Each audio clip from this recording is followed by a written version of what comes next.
Welcome to the Launchpad, a podcast discussing professional and academic development to increase student success through equity. Right. Hello and welcome to another episode of the Launchpad.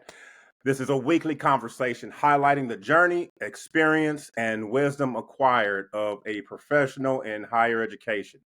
The goal of the Launchpad is to share gems and insights that could be a benefit to higher education professionals working to increase student success through equity. The Launchpad is brought to you by Launch Student Success. We partner with equity-minded colleges and professionals to provide students with the mindset and skill set to be successful in college. This week's episode is with a dear brother by the name of Hakeem Jubal-Croom. He is an educator, author, life coach, and liberation speaker, husband, and father.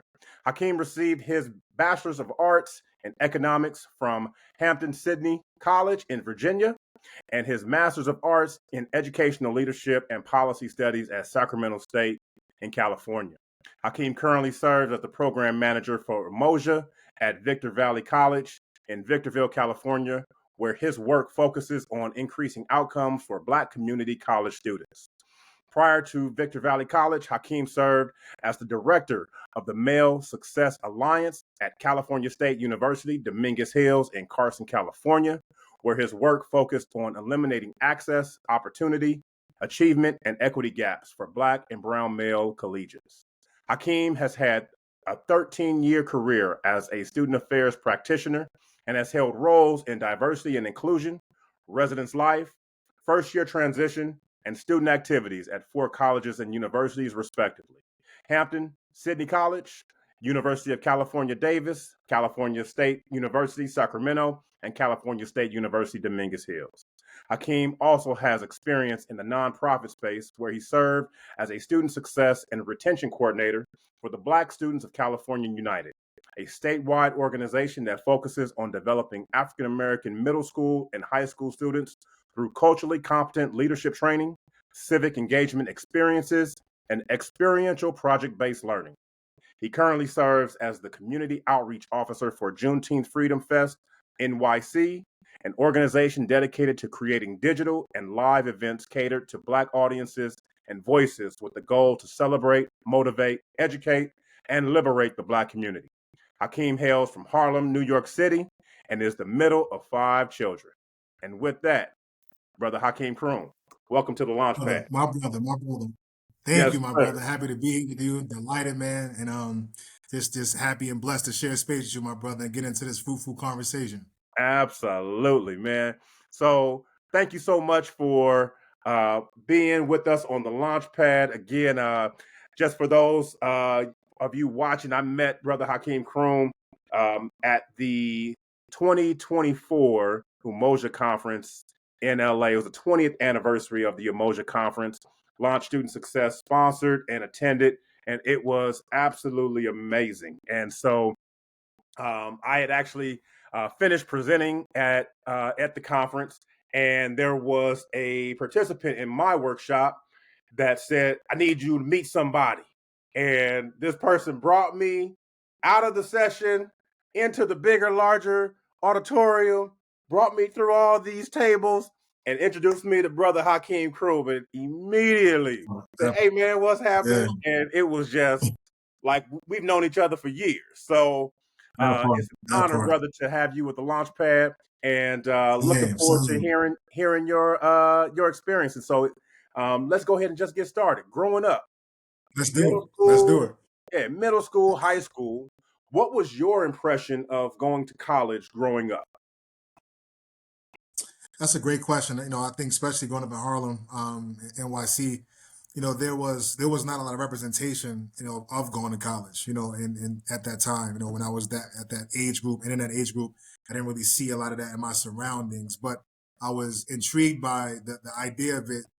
Primarily I played basketball, so that was one of my first giftings is playing basketball, and so I knew that going to the league or you had to go to college and all that type of thing. So that was it for me. Like I want to get to that level, so I got to go to college, and I want to be able to get to that level. And I think for me, it was, I put that kind of like expectation on myself at a young age to like be the person to like, you know, break through certain ceilings and do things and be that and be that representation. So I didn't have a lot of college educated folks around me, um, you know, at the time, but I always knew that college was something that I could, I could pretty much, aspire to, to endeavor in. And so that's kind of what it was for me growing up. Right on, right on. Did you have folks who were either older mentors, older Yeah, cousins, of course. relatives, folks Both, that had already of course. gone to college who could kind of tell you a little Yeah. bit about it?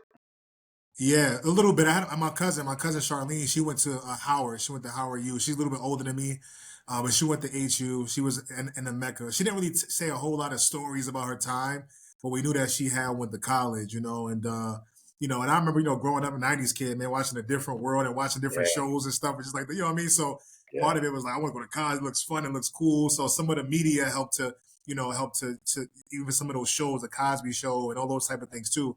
And then I was just fortunate. I had so many mentors and older men and people in my community that just loved on me and poured into me, and as a young man and growing up that had potential. So although some of them they didn't have college experience, they charged that battery. They helped to give me that fire. You know what I mean? To want yep, to do more, in life in general. Actually, my elementary school principal, Mr. George Young, black man. You know what I mean? Black male, my first time seeing a black male principal. But in Harlem, that was like at that time I didn't know that was just it was Harlem. I was just so enthralled and kind of just enamored by this black culture. So I had a black a principal early. You know what I mean? In my time in elementary school, so. He was somebody that we saw like, okay, like this person's a principal. Like that's pretty cool. Like, how do you be a principal?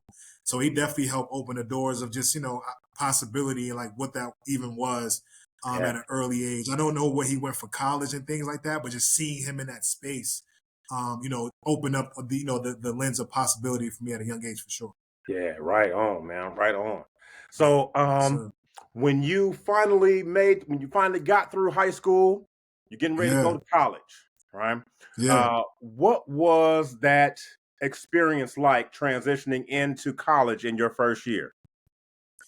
Man, my first year was it was a bittersweet year. Like here I am, right? Mm, So first person in my family to get accepted to college, it was super dope. You know what I mean? Back home in the projects, I'm from Polo Ground Towers in Harlem, New York. I'm right across the street from Rucker Park. And so that's like a landmark that folks may recognize. But, being that person, I'm middle of five kids, right? First person, I got two older brothers, two younger sisters. And being that person that get accepted, get an actual, a couple of acceptance notices of admission yeah, to college was like everything, right? But prior to that, I had went to a military boarding school in high school for like my junior and senior year. So I left New York City, I left Harlem, and went to a military boarding school my junior and senior year. And so that's when the college thing really came something that was tangible. You know what I mean? It really something that I can, okay, this can happen. It will yeah, happen. And so that was incredible, man. And my mom and dad super proud. My mom, she graduated high school. My father didn't, but they were super excited. My mom and dad were some people that really enforced and emphasized education in our childhood, right? Reading a lot. We read a lot of books growing up, emphasized school. And so, my mom was going around the whole hood, you know what I mean? My son yeah, going to college, you know what I'm saying? I had like a whole article in a Waynesboro paper, had a couple articles from basketball and certain things like that. And I had an article that read The Secret, like, you know what I mean? One of my aliases back home was The Best Kept Secret after the original Best Kept Secret, Kareem Reed. And so there was an article she had taking it around the hood and all of that. And my son going to college. And it was incredible. So, I graduated like in June or so, transitioning to college. I'm playing on the basketball team at Hampton City. So, I made the basketball team. Got my recruiting packet, got my workout packet, you know what I'm saying? And all the workouts we had to do, getting ready for college ball. So having to do the stuff at home and, hit the gym, do certain exercises, get ready, talking to coach and things like that. And it was really cool. It was really good. And when I first started college, brother, my first day of school was August 26, 2006. So I go to orientation, meet all these people. I'm at Hampton City College, predominantly white school. It's definitely I'm definitely a fish out of water, but Mhm. I'm confident, in my abilities. But I'm playing with my teammates. We had played some pickup, pretty much like 8 o'clock at night, 9 o'clock at night. And then we go, me and my teammate, he was from Riga, Latvia, my boy Carlis. We went over to the dorm, getting ready, showering up and everything, and we get a knock on the door. The dean of students comes and knocks on the door, and he's like, "Hey, are you Hakeem?" I say, "Yeah, I am Hakeem." He said, I apologize for coming in so late, but I wanted to let you know that we got notice that your mom passed away this morning." And so I was just devastated. Right? So, what I mean? My mom was, it was, my whole world was flipped upside down my first day of college. So it was like the bittersweet part of it of being the first one to go and my family, getting there, you know, being a basketball player, again, get my education, further my education, but then have to deal with such a, tremendous loss, at my first day of college. So, it's something that I hold near and dear as far as that day, that time, that period, because it meant so much to my Yeah. family, but it also symbolized, some loss and transition for my family as well. Wow, brother, Yeah. man, Yeah. condolences. Appreciate you Man, sharing I appreciate you, bro. Love. Thank you. for sure. Yeah, of Um, course. man, can you Yeah. share with us like who was like one person? And obviously, there's probably many, right? But one person Yeah. that stuck out for you that really helped you make the transition, even in light of that Yeah. losing moms. For sure. Yeah. So with losing mom, and I think if I could maybe point out one person, it was quite a few people, man. I had a village, thank goodness. Sure. I had a village for real. It was it was one of the deans at the time. His name was Randy Williams. He was like he was the only black dean on our campus. And he was a brother that really smart, just astute brother, and he definitely was there for me. I mean, give me just a air, giving me just a space to be and speak and all those to make sure I knew all the resources. And I also want to point out another person, Paul Baker, Paul and Joanna Baker. Paul was the VP at the school, and so him and his wife pretty much took me in as like their like a son. You know what I mean? When I was at Hampton Sydney, they became my host parents. And they did a lot for me, man. And, he was the VP of the school, making sure I knew where to go, and just encouraging me. You know what I'm saying? I would go to his office a lot. And he would just, make sure I had everything I needed. And they were really, really, really pivotal in that time. So I had a nice layer of support. My teammates, coaches, man. One quick story, if you don't mind. Yeah, I remember please. I took the Greyhound bus. I took the Greyhound bus from New York, from Farmville, Virginia to New York. I was gone for like 2.5, 3 weeks dealing with the arrangements and everything with mom. And then I got back. I had to the Greyhound bus back from New York to Virginia. I got to Virginia. I got to Farmville, the Greyhound bus station, like 4 a.m., like 4:30, like something like that, between 4:30, 4:45. I get to the bus station. My whole team is there. All my teammates, coaches, my whole team there. 4:30 in the morning. Whole team is there. And then we go right into a 6 a.m. lift, bro. Right into a 6 a.m. lift. Like Mm, I heard that. we had lift at 6. It came right to the bus for me, man. That really meant a lot. You know what I mean? Seeing my team, my teammates, step up for me in that way and show their support. That meant a lot. Yeah. Man, right on. Man, thank you very much, man. So Yeah. man, big up Of course. to those individuals that you Yeah. named, man. Because even for the folks that are watching this, right, the professionals watching this, it's we always try to make sure that we just remind folks, and as we know, like the little things that can be little to us can be a huge thing for the students that we For engage sure. with, For interact sure. with, for sure. Absolutely. Absolutely. Right on. Absolutely. Man, so Absolutely. getting through undergrad, as you're pursuing undergrad, did Yeah. you have a clear picture Yeah. of what life would look like after undergrad? Did you know that you were going to go to grad school or into the professional realm? No clear picture. No clear picture. It was a little fuzzy, you know what I mean? A little blurry. It wasn't, but I majored in economics. And I at that time I was really, my mindset was I want to figure out how to make some money, how to go into finance, And econ, it was one of them things at the school I went to. Econ was a very popular major, and so I was like, okay, I want to go into econ. I want to maybe work on Wall Street, make some money, and get into that lifestyle.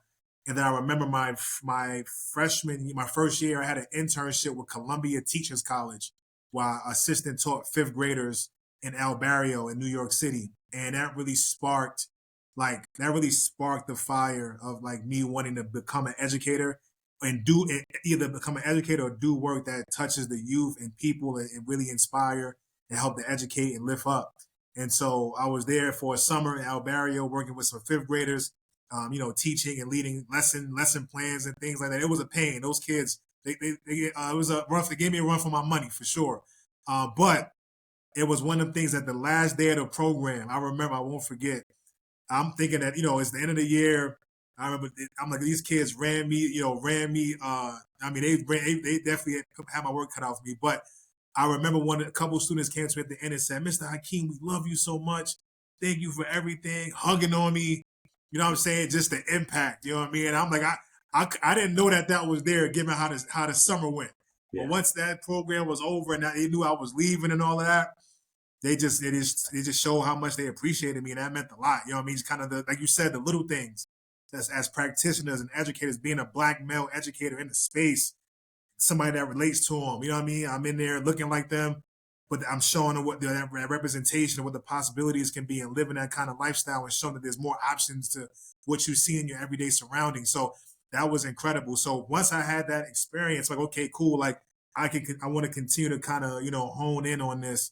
And so I had another mentor, Dr. Christopher B. Howard, who now is at Arizona State. He was the first black president at Hampton City College around 2008, 2009, right around the time President Barack Obama got elected. So I'm like, what the heck is going on? We got the first black U.S. president, first black Hampton City president around the same year as my junior year of college. So as soon as I meet him, I'm like, I made him my mentor. Like I met him, went to his office so many times.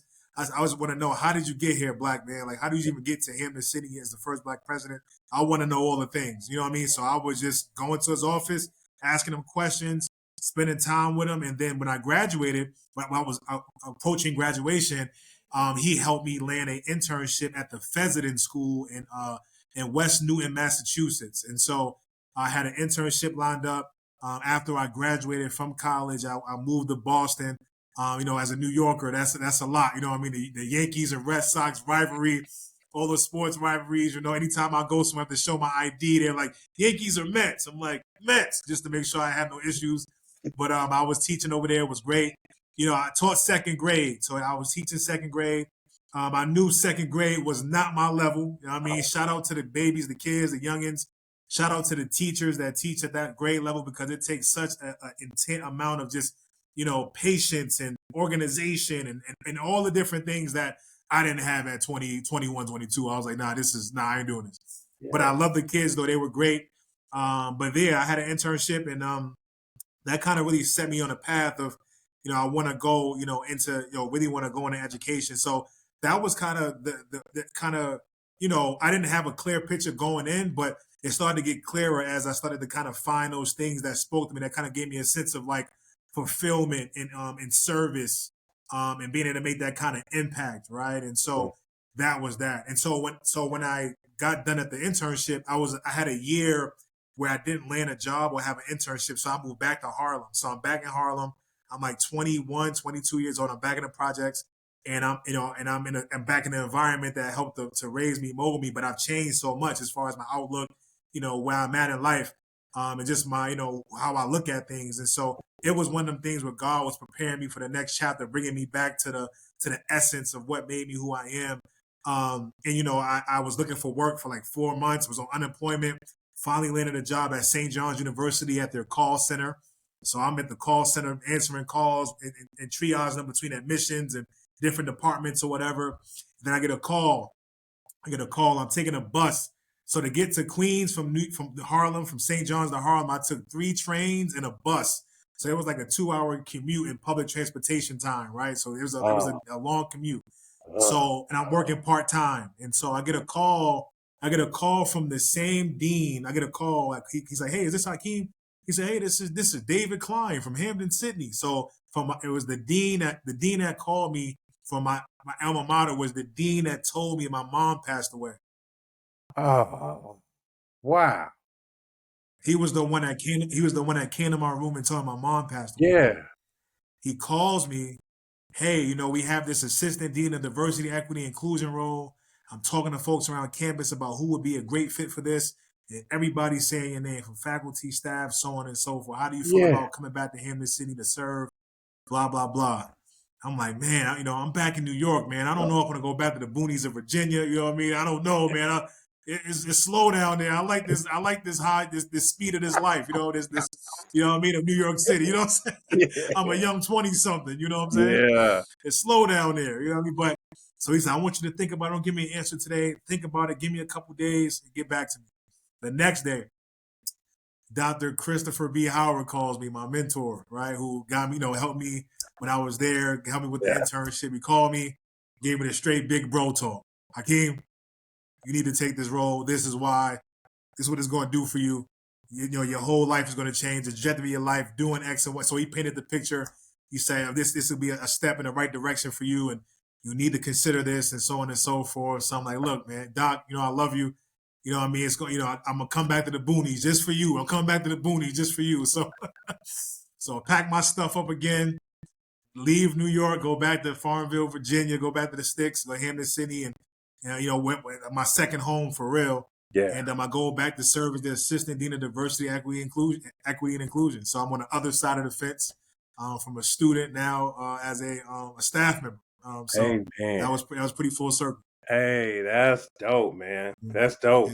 Yeah. And a lot of times, Thank you. man, we need to have those folks in our lives who can give us that push, right? Because we Yeah, may not necessarily be able to see past, but they can, sure, for sure, right? for And sure. that's a Foresight, blessing, right? To have huge those blessing, folks, huge blessing, huge right, blessing, looking out for you for huge blessing, sure. Dope. huge blessing, huge blessing. Okay. So you're back at now. I want to make sure I'm saying this now. Hampton, Sydney. Hamden, Sydney. Hamden, Sydney. Hamden, Yep, Sydney. Hamden, Sydney. Yeah. Yep, Okay. yep, So back at Hamden, Sydney. yep. Tell me about now. You're back there, and grad school. There's the grad school conversation, right? Have Yeah, yeah. have you did you go back at all or consider going back at all? That's a great question. There was some grad school talks and kind of maybe starting that process, Hmm? but I took my time really. I took my time because I have a cousin who's a big wig in higher ed. She's at Clemson doing her thing. When I first got in higher ed, she's like, "You're gonna be a doctor, get your PhD, do this." She already like, gave me the game plan. And I Hmm. said, "Cousin, let me figure out like the process that makes sense for me." You know what I'm saying? It's like, okay, you know what I mean? So come back and talk to me, whatever. She doing the thing. She's great. And but when I was there, I was getting my experience, seeing if this is something that was that really spoke to me. Year by year, I was there for 5 years. But there was some talks around getting it. But I didn't fully commit to getting my master's while I was there. Like I was Hmm. just being a sponge, soaking it in, making the impact that I was making, getting my experience. And so my first 4 or 5 years was straight on my bachelor's with no master's. But it was something that was in the back of my mind for sure. For sure. For sure. Yeah, and then I asked that because also um, a lot of people think that you have to have a master's degree, a PhD to be successful and to make an impact, right? And as we talked about, right, Mm-mm, I mm-mm. currently don't For have my sure. master's as well, right? I've Yeah, yeah, held yeah, absolutely. four positions that were masters Yep, required, right? yep, Without, but yep. when you're doing the work and you have the Yeah. work ethic, you have the experience, you have the ability to Experience, yeah. connect and Really. build relationships, right? Like you can still be highly You can still be valuable super successful. and Yes, successful. yes. Absolutely. Right on, Yep, man. Right yep, on. yep, Um, yep. so let me ask you this. What would you say with all the work and definitely, in your bio, you have an extensive background, multiple Yeah, campuses, yeah, doing amazing work, yep. working with making sure that we're closing those equity gaps. What would you Yes, say yes. that is one thing you would share with leaders, faculty, and staff that you feel is important to help build trust with today's students? I would say that's a great question, first and foremost, because the demographic is different. Our students are different. The needs are different. So Mm-hmm. I think we need to reimagine. Right, we always put the onus on students to be college ready.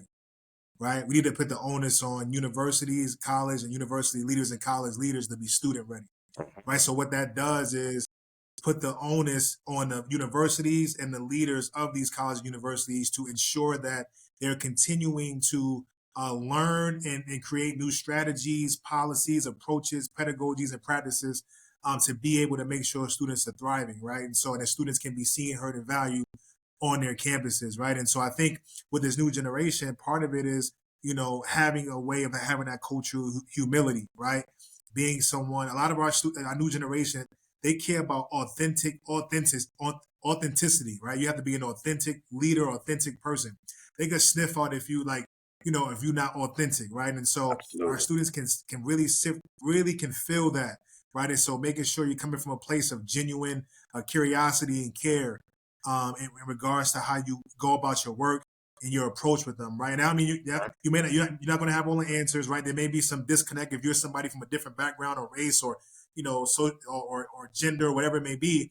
But if you come at it from a place of just authenticity and just that realness, they really respect that and feel that. And I think the other thing is too is that right now we need to really reimagine, and our leaders need to really think about the pedagogies and how we offer education, right? Education as an industry is shifting, right? We went through a historic pandemic that literally put students on computers and screens for 4 years with no human connection, human interactions, right? So, one, how did that impact folks from a mental health standpoint as far as social anxieties and not having the some of the skill sets around like connection and networking and having anxieties and things like that has been amplified and exacerbated throughout as a result of the pandemic and that Mhm. isolation. So as leaders we need to really think about how do we incorporate strategies around mental health, around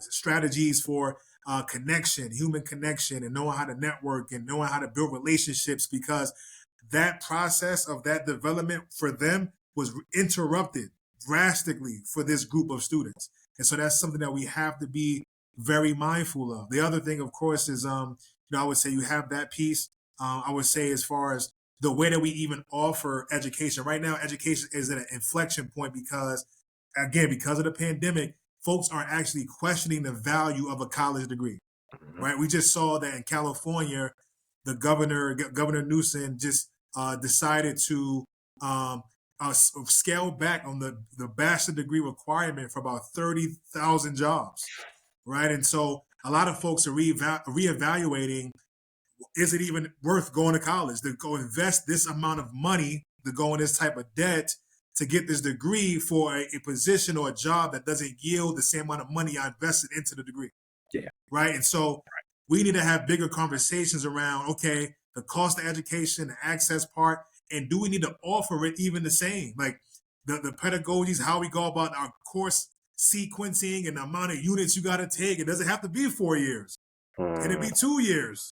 Can it, you know what I mean? Like we need to really think about this because we're in a really we're at an enrollment cliff right now. There's some stuff going on that we have to have larger conversations about and really think about how do we meet this new generation where they're at, so that these students are always invested and are interested in being a part of higher education. How do we incorporate content creation? How do we incorporate YouTube Mm. University, like podcast, all these things that these a lot of these students are into now, right? And so meeting them where they are, not getting so, not being so big headed because we think we know what's best for them, or we know we have the best practices and knowing what needs to be done because it worked in the past.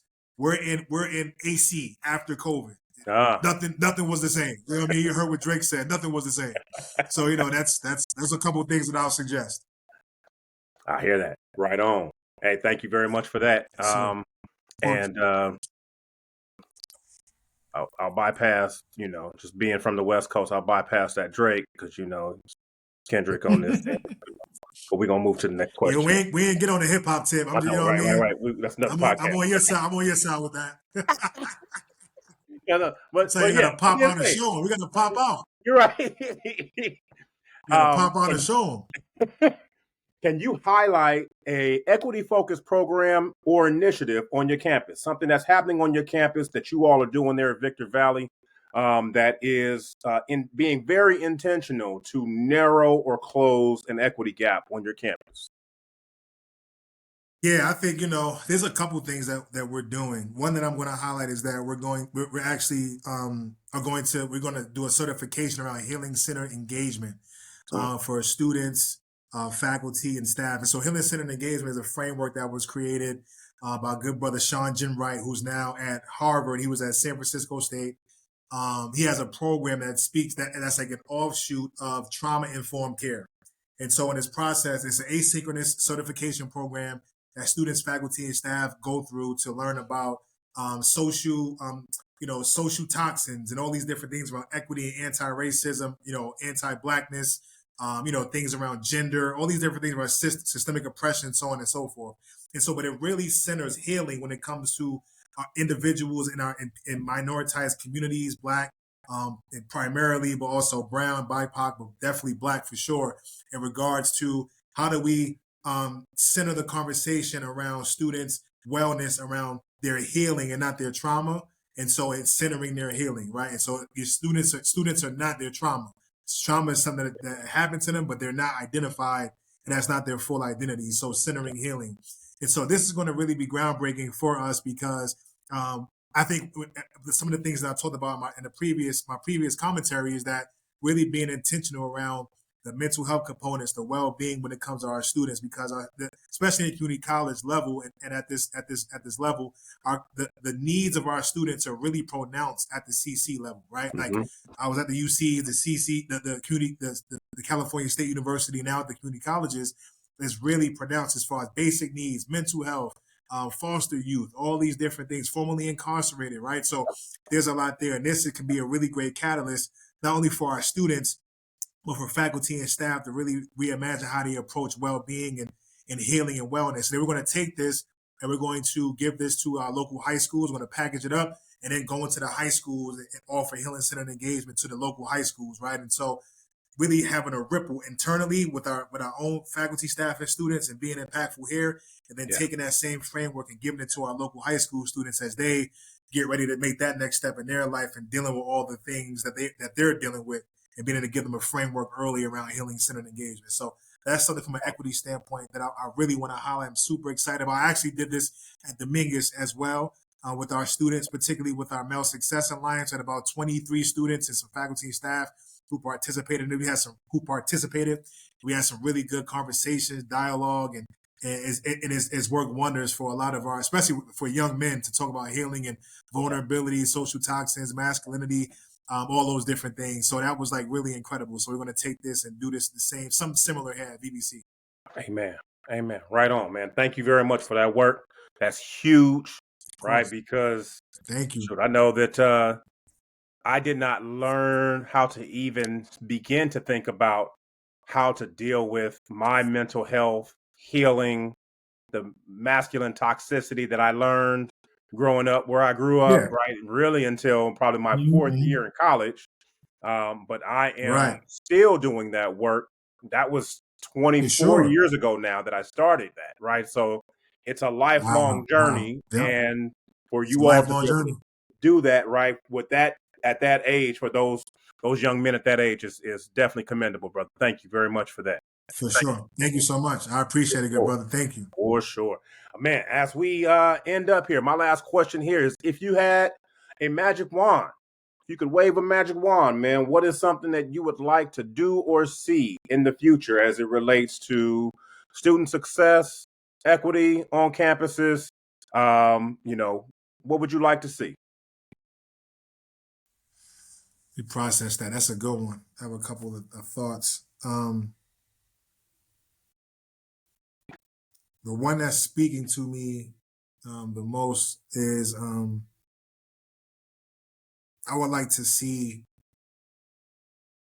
I would like to see more of an intentionality around elevating, particularly in creating pipelines um, for Black men to be in our K through 12 school systems. Right, it's only like in our college school, in our higher ed system level as well, because there was like a 2%, 2% rate of black male educators, right? And so there is a dire need for Black men to be in the space. And so, because at the end of the day, to really make the transformative change we want to make, students have to see and know that there's possibilities and see themselves.